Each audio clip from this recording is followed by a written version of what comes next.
Yeah, a little over 800 horsepower. I've heard a lot of drivers maybe talk about that going around this course in this Formula One car be like going around in a Corvette, and the stock car be like in a minivan. Well, very different revs on these cars, of course, Formula One compared to the Impala, about 18,000 RPM on the McLaren. Interestingly, when the two cars were circulating earlier on, guys, you heard a lot of radio chatter.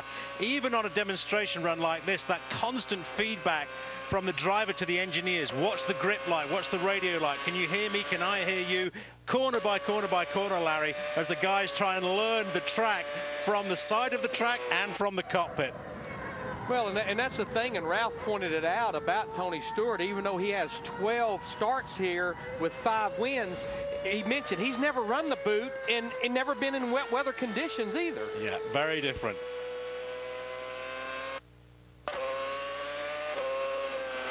Lewis's McLaren here is the MP423 chassis number 2. We had a good shot of the chassis plate earlier on. This is the car that he won with at Silverstone, took his championship, his driver's championship with this car.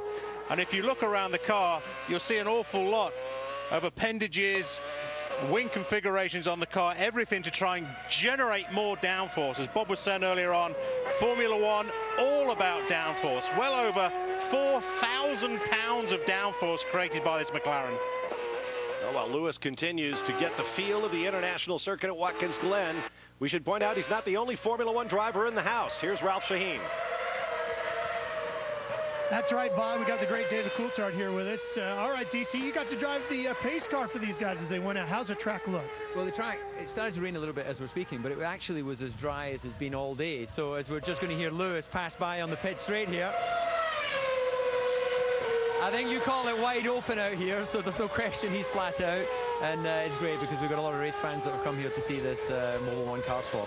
Now, when you and I were talking moments ago, you were saying there's some sections of the track that he might never have seen before as far as the construction of the racetrack, and especially some of the cement pads. Well, that's my first experience of running on cement or concrete, and there's a few of the apexes here where you have this strip, which I was pleasantly surprised this morning to find has a lot of grip in the wet. So it's the tarmac areas that traditionally you have to be a little bit careful on the wet and get off the racing line. And interestingly, talking with Tony earlier, you know, they're not familiar with racing in wet conditions, of course, with NASCAR.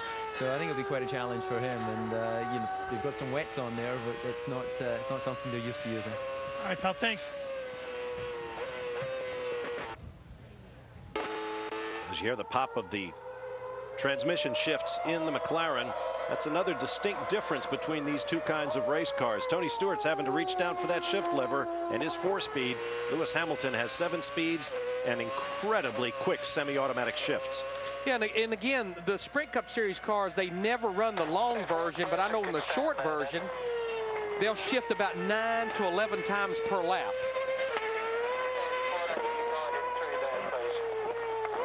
The all-time quick lap of the full 3.37-mile international circuit here at Watkins Glen is a 1 minute 28.1322 second lap by Ryan Briscoe in qualifying for the 2009 IndyCar race here. Obviously, under the conditions, it would be a lot to expect of Lewis Hamilton to approach that, even in a Formula One car. Yeah, well, absolutely. We're on a demonstration run as he comes into pit lane. To the right, set, and then to the left of the box. And 2 or 3 things they did to the Stewart Haas number 14 car for these wet weather conditions is you see the windshield wiper, plus they also put a defogger at the base of the inside of the windshield. And I'm sure Tony is glad they did. Lewis Hamilton is out of the car. Ralph Shaheen is with him. All right, Lewis, so how was the car on Watkins Glen in the rain? It was awesome. It was absolutely amazing. There's so much grip here. So there's a lot of grip. I was expecting it. I think it's just damp, so it's not too slippery out there. And I mean, for me, getting back in my old car, it feels fantastic. You know, I won quite a few races with that car and won the World Championship, and to get back into it, going back, it's like going back in time. But this track is absolutely fantastic. It really is. DC was talking about when he was driving around the pace car how there were some sections of cement and concrete and things like that that he's not used to driving on, but was surprised about the amount of grip that he found there. Did you have the same experience? I did. I was thinking perhaps that you'd have to go off Here comes Tony. What do you think of that? That sounds wicked. That sounds wicked. Yeah, I wasn't expecting to have so much grip out there, but even though there's different surfaces all the way around, the grip was very good. So, you know, I think Tony's going to enjoy it. It's interesting, guys, how much both of them are enjoying the sound of each other's cars. Exactly what I was about to say, Ralph. As soon as Lewis heard that big V8 come booming up the front straight at Watkins Glen, he wanted to stop the interview and watch it go by. I don't think we have an official full international circuit stock car record. So Tony's going to make a little history, and we'll be back to do the seat swap. In 1961, the FIA granted Watkins Glen the right to host the United States Formula One Grand Prix if the event could be organized in just 6 weeks. And on October 8th, the Glen was ready. Jack Brabham and Sterling Moss put on a show, swapping the lead throughout the early laps.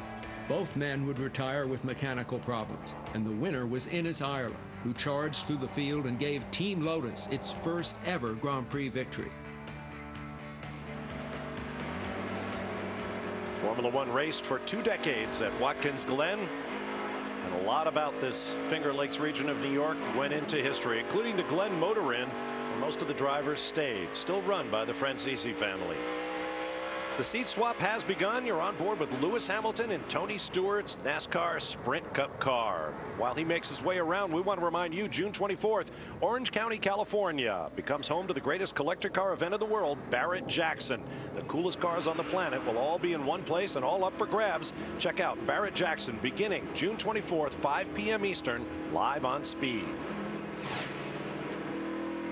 You know, Steve, I found it interesting, the conversation between Tony Stewart and Lewis Hamilton about the brakes a while ago. You know, these Sprint Cup Series cars, it's cast iron rotors with 4-piston calipers, pretty much all the brake that the 4.5-inch offset inside that wheel will take. Yeah, absolutely, and very, very different in the Formula One car, where it is fundamentally sintered carbon. And it takes about 6 months to produce a carbon brake disc. They start off with a cobweb of rayon and then fire carbon atoms at it in a furnace. Get the thing unbelievably hot, but you do end up with incredibly efficient brakes. But you're right, Larry, when we were listening to the two guys talking there, they're A, having tremendous fun. They've obviously got great respect for each other. And when they're just trying to feed that little bit of information off each other about the brakes, they are very, very different. Lewis will find it extremely different in this car here, because just lifting off the throttle in a Formula One car with the aero drag across the wings, you get massive retardation even before you touch the brake pedal. Looks like it's drying out a bit out there. What's the over-under on one of these guys coming in and asking for slicks? Well, the good thing about Lewis Hamilton right now, he won't know the difference in feel between our dry tires or our wet tires on a stock car. The thing that strikes me, Larry, straight off is how very different the driving position is between the Formula One car and the Impala, where Lewis is now having to sit very upright with the steering wheel very close to him. Lewis and Tony are talking it over. Steve, I got to believe the other difference is Lewis Hamilton, I think, sits right in the middle of that Formula One car. Now Absolutely. He's all the way over to the left side. You're absolutely right. Here's a part of the track Tony was warning him about, the bus stop chicane. Watch the brakes. Yeah, just heard Lewis Hamilton on the radio there saying this is absolutely wicked. I mean, he is having a lot of fun. Saw him hit a little bit of the curbing there in the second corner of the bus stop. That's something the stock cars fight there a lot when we race there.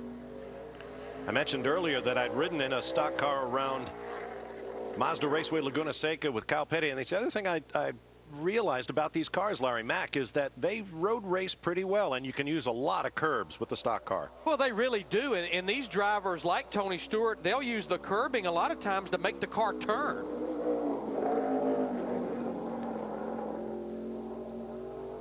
Everybody looking anxiously for Lewis Hamilton to come around from his first lap at Speed. It's very cool seeing these guys do this. I was impressed there with how Tony was helping Lewis get into the car. I heard Lewis say you know, how do I start it up? I mean, something so fundamental, but when you're from a different series, wow, you're on a very, very steep learning curve. Yeah, someone cranks the Formula One car for you. That's right. Yes, sir. Yeah. For reasons of weight, weight is everything on a Formula One car. We want to try and keep the weight to an absolute minimum as much as the regulations will allow. So we have an off-board starter, a remote starter. Our engineers, the way our philosophy works is we're only going to use the starter once at the start of the Grand Prix, then hopefully we're never going to need it again, so let's not have it on the car. Now, since a Formula One driver is in this car, I won't say the car is loose. It looks like it's a bit of an oversteer. Absolutely. Yes, and you know, we're learning all the while off each other, Larry, because I'm now understanding what push is as well. It's a new terminology for me. This is cool stuff. And that lap was faster, 2:12. Let's get down to Ralph Shaheen, hear what Tony thinks about it all. Hey, your buddy here is starting to lap a little quicker than you. You're going to have to get back in that thing, prove your right to own it? Don't worry, I still pay the checks on it, so I'm pretty sure I'm all set there. But no, he's doing a really good job. It's fun. He's out there chatting on the radio and having a big time, so that's what it's all about today. What surprises you the most about how he's driving that car right now and how quick he's adapted to it? The hard part is I don't have a monitor to see his lap, which is it's killing me. I want to watch his laps running around there because you know, you can tell it's drying out and it's getting some of the grip back, and I can promise you he is hustling it as hard as he can. So it's fun watching him come off of here because you know he's giving it 100% on the exits for sure. Now, of course, he's also raising the bar of what you got to do when you get in the McLaren. Yeah, I'm not going to even try to beat him on this. The penalty if you miss here is huge, so I'm going to go have fun with it, though. All right, guys, back to you. All right. I'm impressed with the way Lewis is adapting to that stick shift. Formula One drivers aren't used to that. I recall the Australian Grand Prix last year. Robert Kubica went to a local racetrack to do a demo run in a stick shift equipped Renault. He wound up burning the clutch out of the thing. He wasn't used to heeling and towing and using the shift lever. Okay, 10-4, can we get to pit road this time then? We get to pit road this time. Going to pit him this time. Sorry, I didn't hear that. Oh, he heard it. I didn't hear you. You want me to do what? Sorry, radio problem. No. He does not want to come in, guys. That is sure. Can we get to pit road next time? They may actually have to block the track to get him off. Let's get a state patrol car out there. He's definitely getting a little more and a little more aggressive with this stock car. Quicker still, 2:11 unofficially. No problem.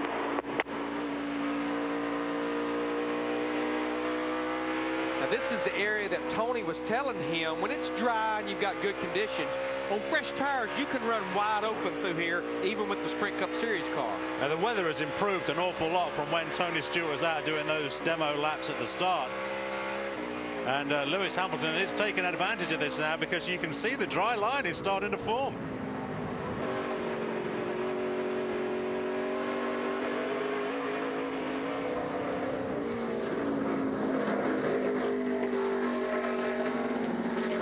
Down through the outer loop.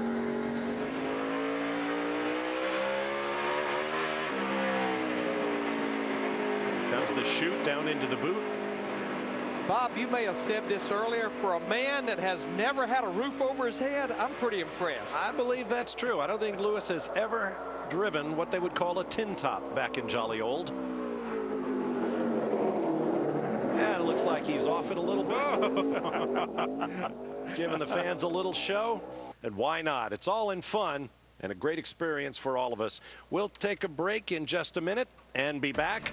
It'll be time for Smoke to talk with Hamilton and then maybe get a little revenge by hopping into that McLaren Grand Prix car. Stay with us. Marked a turning point for Watkins Glen. After raising $3.5 million, the Watkins Glen organization lengthened the course, upgraded the facilities, and improved safety measures. These changes made it one of the premier racing circuits of the world. I loved the Glen when they extended the course. Then it became really a very technical course.